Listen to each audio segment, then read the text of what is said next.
평범한 산책이 비극의 시작이었습니다. 2004년 일본 시즈오카현. 남편과 단둘이 조용한 신혼생활을 즐기던 한 여성이 사랑하는 반려견과 함께 산책을 나간 뒤 그대로 자취를 감췄습니다. 그리고 잠시 후 목줄을 맨 채 홀로 집에 돌아온 반려견. 그녀의 모습은 어디에도 없었습니다. 사랑하는 가족을 애타게 찾는 부모, 늘 평화롭기만 했던 마을에 퍼지는 불안과 두려움. 대체 무슨 일이 있었던 걸까요? 평범한 일상 속 산책길에서 그녀에게는 도저히 믿기지 않는 끔찍한 일이 벌어진 것이었습니다. 그리고 그로부터 4년 반이 지나서야 사건의 진실은 드러납니다. 그 내용은 누구도 상상하지 못했던 잔혹하고 충격적인 현실이었습니다. 이 영상에서는 한 여성이 겪은 믿기 힘든 비극과 그 뒤에 숨겨진 진실을 낱낱이 파헤쳐 보겠습니다. 사건 개요. 2004년 11월 7일 일요일 오후 5시 30분경 시즈오카현 누마즈시에 위치한 친정집에서 모치즈키 토시코 씨는 반려견을 데리고 잠깐 산책을 나갔다가 그대로 사라졌습니다. 그녀는 2003년 11월에 결혼한 지 1년이 된 신혼부부였고 평소에는 남편과 둘이서 조용히 살며 2주에 한 번꼴로 본가를 방문해 함께 반려견을 산책시키는 것이 일상이었습니다. 이번에도 전날인 11월 6일부터 남편과 함께 친정을 방문 중이었지만 사건 당일인 7일은 남편이 볼 일이 있어 집에 남았고 토시코 씨는 혼자 트레이닝복과 바지 차림으로 가볍게 산책을 나섰습니다. 그런데 산책을 나간 지 불과 15분 뒤인 오후 5시 45분 목줄을 맨 채 강아지만 혼자 집에 돌아온 것입니다. 걔만 돌아왔어요. 딸이 안 보여요. 이를 수상하게 여긴 어머니는 한참을 기다린 끝에 오후 7시경 경찰에 실종 신고를 합니다. 딸이 강아지랑 산책 나갔는데 아직도 안 돌아왔어요. 강아지만 돌아와서 너무 걱정돼요.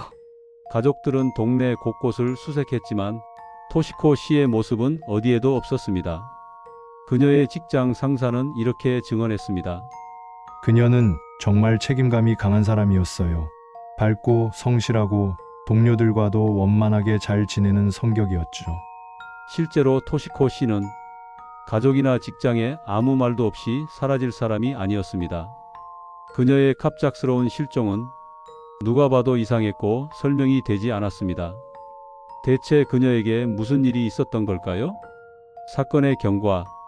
실종 이틀 후인 2004년 11월 9일 오후 1시경 모치즈키 토시코 씨의 시신이 본가에서 약 1km 떨어진 산속에서 발견됩니다.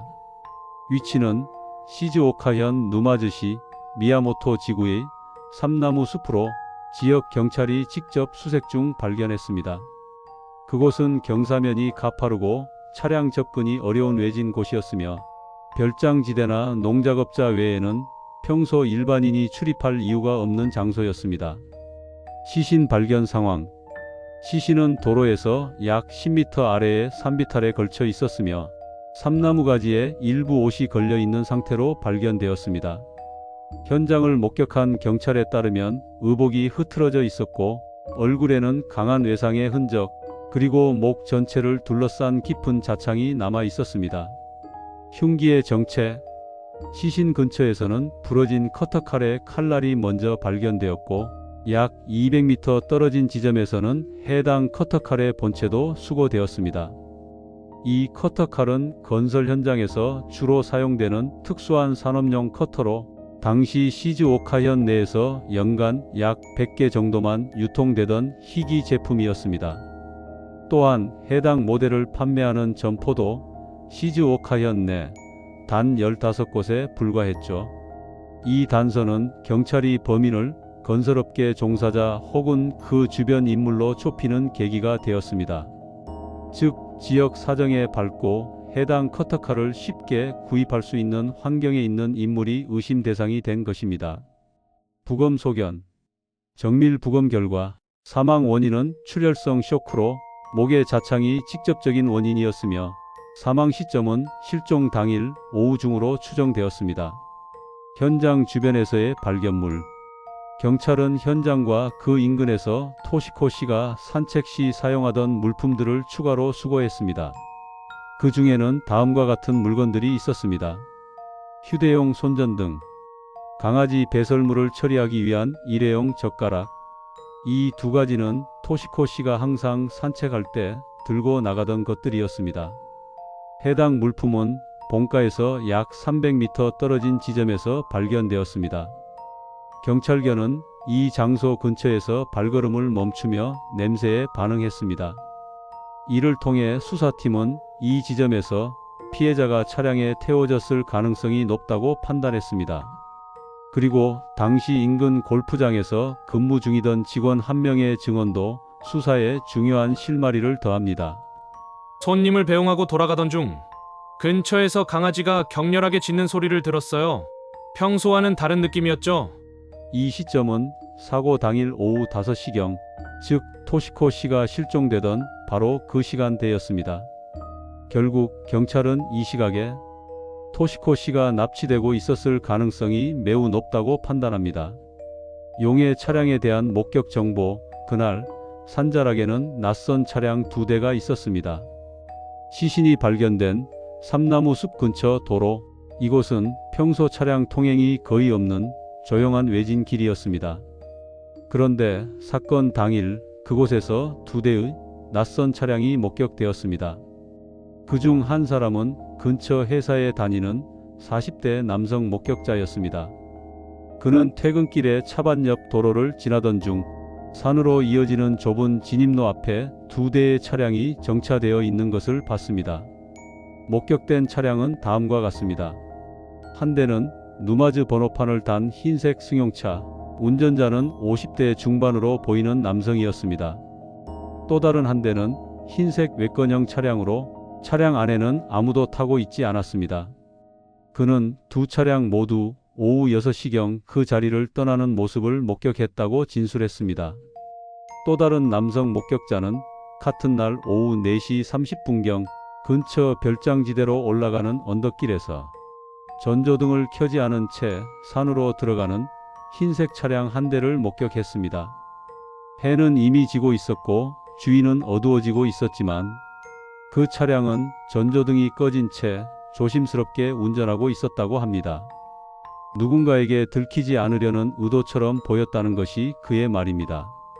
이 일련의 목격 정보들은 범인이 이 차량들 중 하나를 이용해 토시코 씨를 납치했을 가능성을 강하게 시사합니다.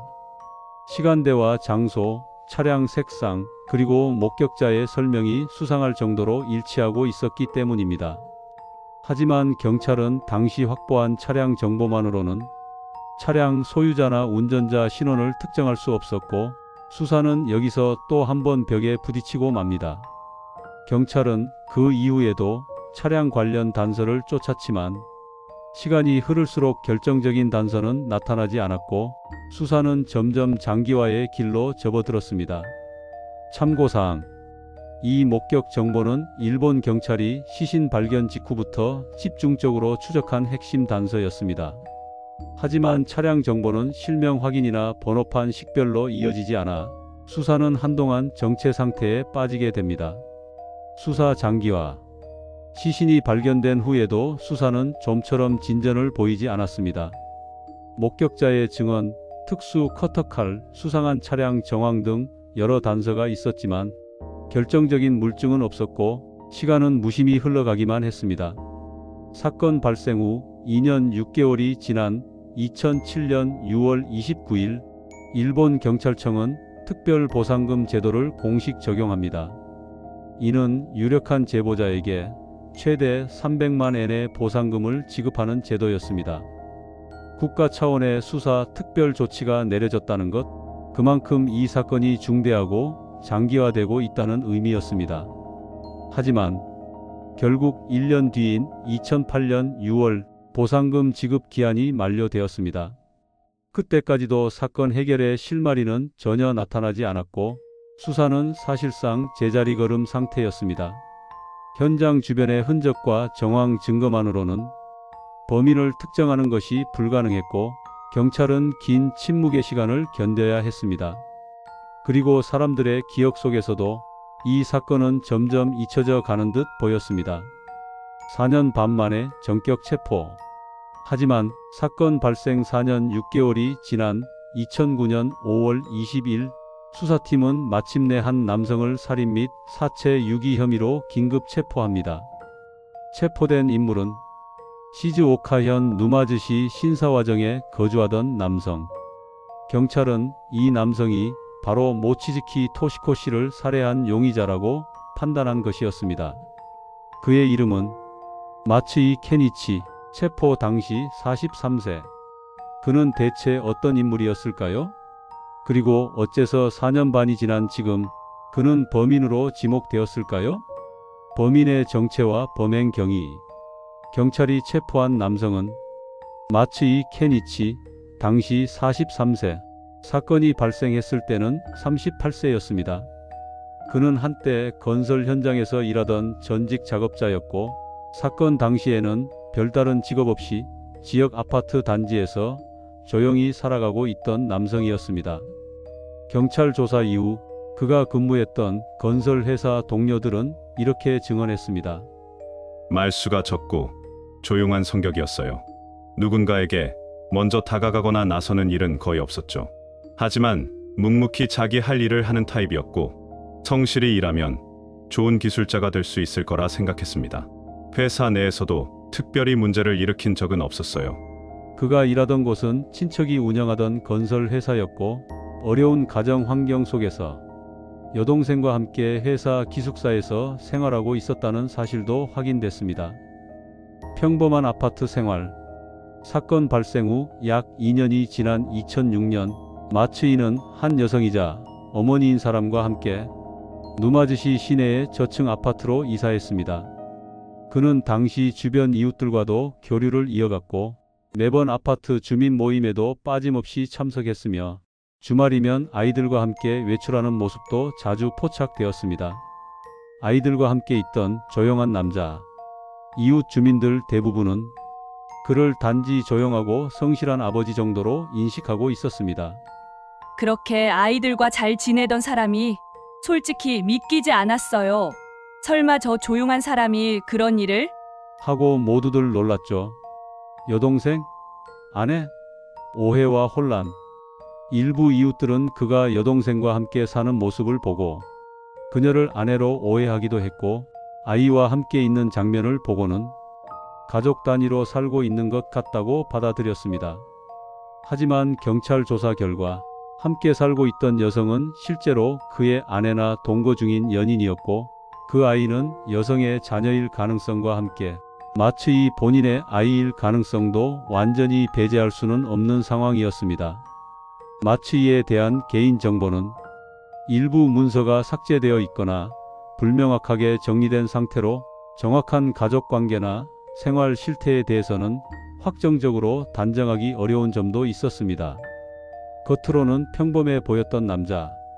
그러나 그의 내면에는 4년 반 전 한 여성을 살해한 끔찍한 진실이 숨어 있었던 것입니다. 마츠이 켄이치가 건설 회사를 그만두게 된 이유는 단순한 실수가 아니었습니다.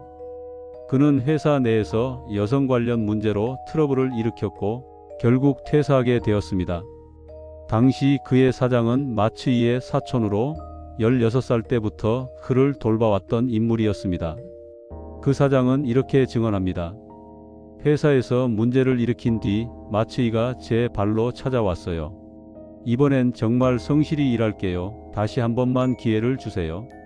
그렇게 애원했지만 저는 거절할 수밖에 없었습니다. 그의 퇴사는 단지 직장을 잃은 것이 아니라 삶의 마지막 사회적 연결고리가 끊어지는 순간이었습니다. 복잡한 과거와 단절된 삶. 그의 학력이나 이력은 정확히 확인되지 않고 있습니다. 고등학교에 진학하지 않았거나 중퇴했을 가능성이 있으며 유년기의 생활도 거의 알려진 바가 없습니다. 가족 구성, 성장 배경, 친구 관계까지 대부분의 인생 정보가 단절되어 있었던 겁니다. 그는 철저히 고립된 인간관계 속에서 살아온 인물이었습니다.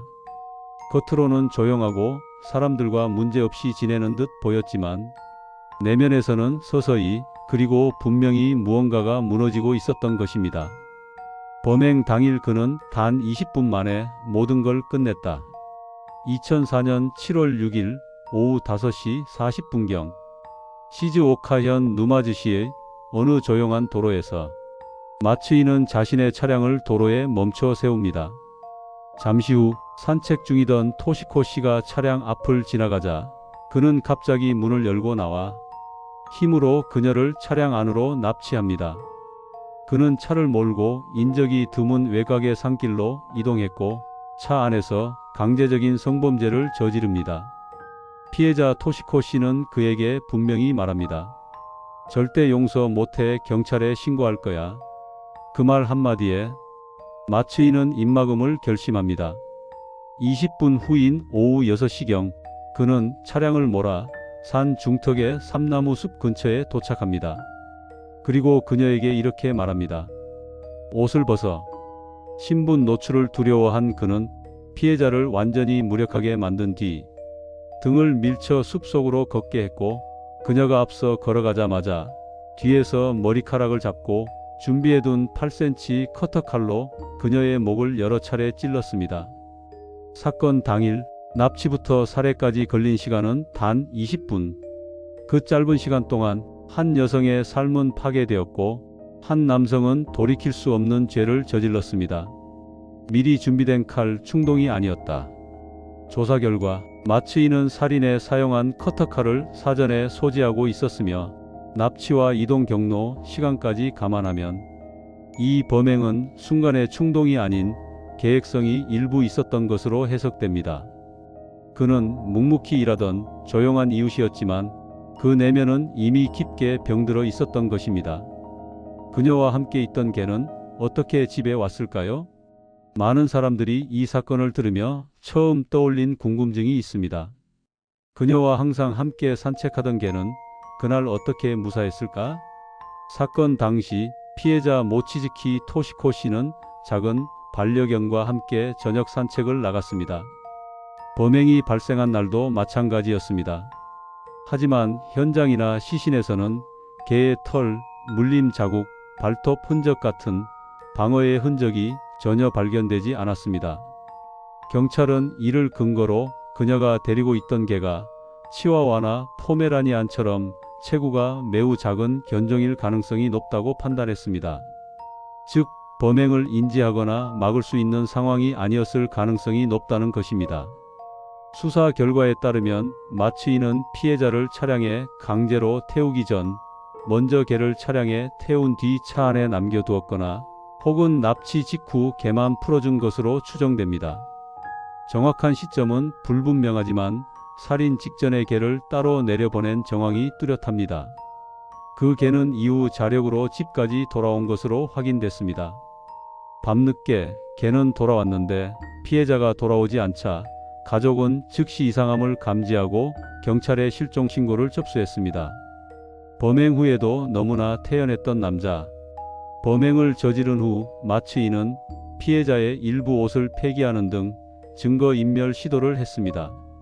그런데 이후 그의 행동은 더욱 충격적이었습니다. 그는 마치 아무 일도 없었다는 듯 일상생활을 이어갔습니다.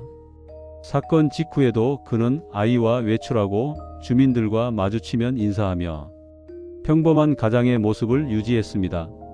아파트 주민 중 누구도 그가 며칠 전 여성 한 명을 잔혹하게 살해한 범인이라고는 상상하지 못했습니다. 체포 당시 마츠이는 경찰에게 그런 사람 모릅니다. 저는 아닙니다. 라며 전면 부인했습니다. 하지만 피해자의 시신에서 그의 DNA가 결정적 증거로 검출되었습니다. 조사 결과 마츠이는 사건 당일과 범행 직후의 동선도 피해자의 실종 시점과 일치했고 경찰은 이를 토대로 시즈오카현 이즈노 쿠니시에 위치한 한 주차장에서 그를 체포했습니다. 그는 체포 직전까지도 평범한 얼굴로 사회 속에 섞여 있었던 것입니다. 범행 동기 및 재판에서 드러난 진실.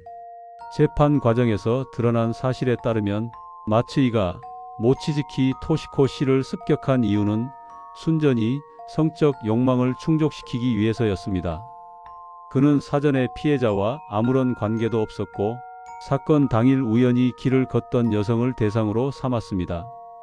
그는 피해자를 강제로 차량에 태워 외진 곳으로 이동한 뒤 성범죄를 저질렀습니다. 그러나 피해자가 경찰에 신고하겠다고 강하게 말하자 발각을 두려워한 그는 입을 막기 위해 살해를 결심했습니다. 범행 당시 그는 커터칼을 미리 소지하고 있었고 피해자를 숲으로 데려가 뒤에서 머리카락을 잡고 목 부위를 여러 차례 찔러 살해했습니다. 이 과정에서 피해자는 즉시 사망에 이르렀습니다.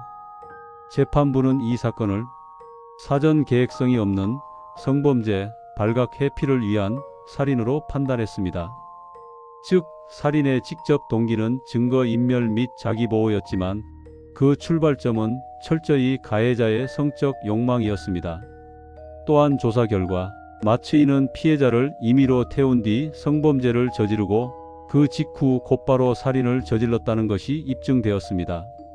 재판에서 그는 초반에는 범행을 부인했으나 DNA 증거와 사건 경위가 명백히 일치해 결국 유죄가 확정되었습니다. 마츠이 켄이치에게 이번 사건은 처음이 아니었습니다. 그는 과거부터 유사한 범행을 최소 3차례 저지른 전력이 있는 성범죄 전과자였습니다. 첫 범행은 미성년자 시절 타인의 주거지에 무단 침입해 성추행을 시도한 사건이었습니다. 이때는 형사처벌 대신 소년원 수감과 보호관찰 처분이 내려졌습니다. 범행 장소가 일상적인 공간인 주택 내부였다는 점에서 당시부터 이미 성범죄에 대한 경계심과 죄의식이 부족했던 것으로 보입니다. 두 번째 전과는 1994년 6월 19일 오전 3시 40분 시즈오카현 미시마시의 한 도로에서 발생했습니다. 마츠이는 자전거를 타고 귀가 중이던 17세 여고생을 강제로 차량에 태운 뒤 인적이 드문 장소로 이동해 성폭행을 가했습니다. 피해자는 약 일주일간 치료가 필요한 상해를 입었고 마츠이는 이 사건으로 실형을 선고받고 복역했습니다.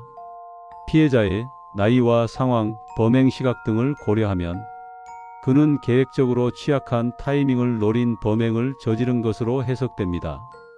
출소 후 3년 뒤 마츠이는 또다시 비슷한 범행을 저지릅니다. 1997년 시즈오카현 타가타군 하코네정. 그는 출근 중이던 19세 여성 회사원을 차량에 밀어 넣은 뒤 근처 산속으로 이동해 차 안에서 성범죄를 저질렀습니다. 피해 여성은 얼굴을 포함한 전신에 타박상을 입었고 이 사건 역시 우발적이라 보기 어려운 명확한 패턴 범죄였습니다. 장소는 외곽, 피해자는 10대 후반 20대 초반의 여성, 범행 방식은 납치 후 이동, 차량 또는 외진 장소에서 범행. 이 모든 것은 이후 일어난 2004년 사건과 거의 일치하는 수법입니다. 누적된 경고, 그러나 막지 못한 범죄.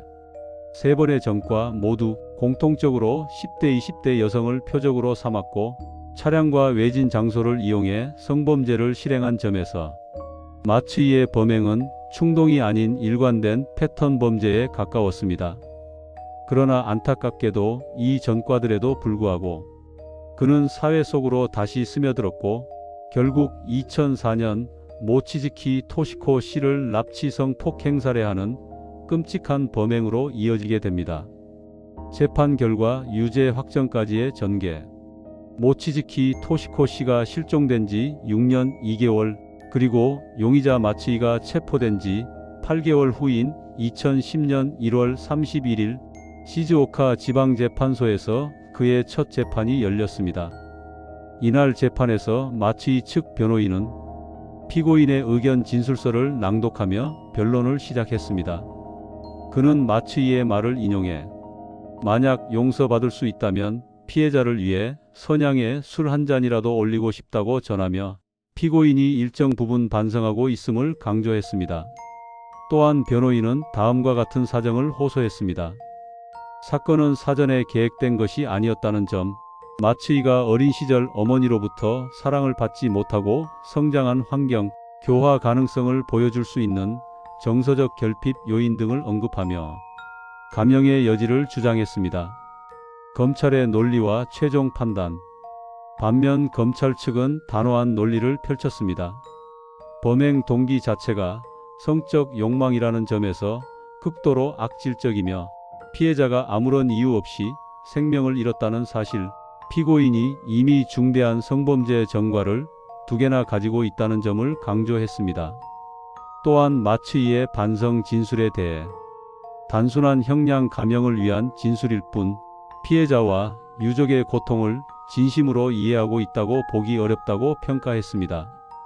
검찰은 최종적으로 비록 사형에 이를 정도는 아니라고 하더라도 죄질은 매우 무겁고 평생 속죄해야 할 수준이다. 무기징역이 타당하다는 주장을 재판부에 제출했습니다. 판결과 확정. 결국 재판부는 검찰의 주장을 받아들여 마츠이에게 무기징역을 선고했습니다. 형량 선고 직후 피고인과 검찰 모두 항소하지 않아 이 판결은 그대로 최종 확정되었습니다. 참고로 마츠이가 재판 중 제출한 의견 진술서는 피고인이 재판관에게 자신의 입장을 설명하거나 반성의 뜻을 전달하는 문서입니다. 이는 법적으로 필수 제출 문서는 아니지만 재판에서 피고인의 태도를 판단하는 데 중요한 참고 자료로 활용됩니다. 하지만 이 사건에서는 마츠이의 진술이 진정성 있는 반성이라 보기 어렵다는 판단이 우세했고 결국 형량 결정에 어떠한 영향도 미치지 못했습니다. 사건의 전모와 드러난 사회적 과제. 마츠이 켄이치는 28세에 첫 실형을 선고받았습니다. 형량은 명확히 공개되지 않았으나 그가 31세에 세 번째 성범죄를 저질렀다는 점에서 징역 2년에서 3년형을 선고받고 출소한 뒤 재범했을 가능성이 높습니다. 그리고 그로부터 7년 후 38세가 되던 해에 모치즈키 토시코 씨를 납치, 성폭행 후 살해하는 끔찍한 범죄를 저질렀습니다. 결국 마츠이는 3년 또는 7년 주기로 중대한 성범죄를 반복해온 인물로 그의 범행은 교화와 단절 없이 이어져 온 패턴 범죄로 볼 수 있습니다. 성범죄 재범률과 경찰의 구조적 한계. 성범죄는 일반 강력범죄에 비해 재범률이 높은 범죄 유형입니다. 특히 범행 방식, 대상, 접근 경로가 일관된 수법으로 반복되는 경향이 강합니다. 마츠이 역시 앞선 사건들과 유사하게 혼자 귀가 중이던 여성, 차량을 이용한 납치, 인적 드문 장소로 이동 후 범행이라는 동일한 방식으로 범행을 되풀이했습니다. 그는 수차례 형을 살고도 충동을 억제하지 못하고 다시 성범죄를 저질렀습니다. 이는 단순한 개인적 일탈을 넘어 사법 시스템의 교화 기능 한계와 출소 후 관리 시스템 부재를 드러내는 대표적 사례입니다. 피해자의 저항과 살해로 이어진 비극. 마츠이의 앞선 피해자들은 모두 10대 후반의 여성이었습니다. 범행은 새벽 또는 이른 아침, 혼자 귀가하거나 출근 중이던 여성을 노려 이루어졌으며 피해자들은 극심한 공포 속에서 저항할 여력조차 없었습니다. 그러나 모치즈키 토시코 씨는 달랐습니다. 그녀는 당시 28세였고 사회 경험이 풍부하며 자기 주장이 분명한 성인 여성이었습니다. 게다가 결혼한 상태였고 납치 직후 경찰에 신고하겠다는 말을 똑똑히 남겼습니다. 불행히도 이 한마디가 마츠이에게는 살해로 입을 막아야 한다는 극단적 선택의 계기가 되었습니다. 결국 살해는 계획된 것이 아닌 범행 발각을 막기 위한 급박한 선택이었던 것입니다. 무엇보다 용서받을 수 없는 것은 살인 그 자체입니다. 마츠이는 성적 욕망에 따라 여성을 납치하고 그 결과 한 사람의 삶을 빼앗았습니다. 그 어떤 이유도 이 범죄를 정당화할 수 없습니다. 그는 지금 영원히 자유를 잃은 채 교도소 안에서 자신의 죄와 마주해야 합니다. 단지 사회에서 격리되는 것을 넘어 자신이 저지른 행위가 얼마나 깊은 상처와 파괴를 남겼는지를 평생 되새기며 살아가야 할 것입니다. 이 사건이 남긴 구조적 경고. 이 사건은 단지 한 사람의 일탈이 아닙니다. 성범죄자가 제대로 교화되지 않은 채 사회로 복귀했을 때 어떤 비극이 초래될 수 있는지를 보여주는 대표적인 사례입니다. 반복되는 성범죄, 감시와 치료의 사각지대, 출소 후 추적 불가한 현실. 그 결과 한 사람의 삶이 파괴되고 남겨진 가족은 돌이킬 수 없는 상처를 안게 되었습니다. 우리가 마주한 사회적 과제. 이 사건을 계기로 우리 사회는 다음과 같은 제도적 보완을 고민해야 합니다. 1. 성범죄자 관리 체계 강화. 전과자의 이력 추적 및 주기적 심리 검사 의무화. 전자발찌 착용 범위 확대, 실효성 있는 관리 방안 구축. 거주지, 출소 정보 공개에 대한 사회적 논의 활성화. 2. 강제 치료 및 갱생 프로그램 확대. 단순한 수감이 아닌 성적 충동 조절을 위한 치료 프로그램 도입. 재범 위험군, 분류 기준 강화 및 지속적 추적 체계 구축. 3. 피해자와 유가족 지원 확대. 심리치료, 법률 자문, 경제적 지원을 포함한 포괄적 회복 시스템 구축. 장기적 트라우마 치료를 위한 지자체, 국가 차원의 정책 마련. 4. 시민 인식 개선과 지역 감시력 강화. 성범죄에 대한 사회의 경각심 제고. 지역사회 내 자율 방범 활동과 시민 감시 네트워크 활성화. 진심을 담아 모치즈키 토시코 씨의 명복을 깊이 기원합니다. 그녀는 평범한 일상을 살던 한 사람이었고 단지 산책을 나섰을 뿐이었습니다. 하지만 한 범죄자의 손에 너무나도 허망하게 삶을 잃었습니다. 우리는 이 사건을 타인의 일이 아닌 우리의 현실로 받아들여야 합니다. 같은 비극이 되풀이되지 않도록 이 사회가 그리고 우리가 반드시 바뀌어야 합니다. 당신의 생각은 어떻습니까? 이 사건을 보고 어떤 생각이 드셨나요? 우리 사회는 앞으로 어떤 방향으로 나아가야 한다고 생각하시나요? 댓글로 여러분의 의견을 남겨주세요. 작은 인식의 변화가 더 큰 사회적 변화를 만듭니다.